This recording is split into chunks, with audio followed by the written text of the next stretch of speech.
மனது விண்வெளி விண்வெளி ஏறும். மன்னவா ஒரு கோயில் போ இந்த மாளிகை எதற்காக?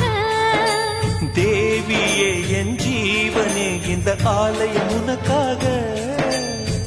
வானில் ஒரு புயல் மழை வந்தால் அழகே என்னை எங்கனம் காப்பாய். கண்ணே உன்னை என் கண்ணில் வைத்து இமைகள் எனும் கதவுகள் அடைப்பேன். சத்தியமாகுமா?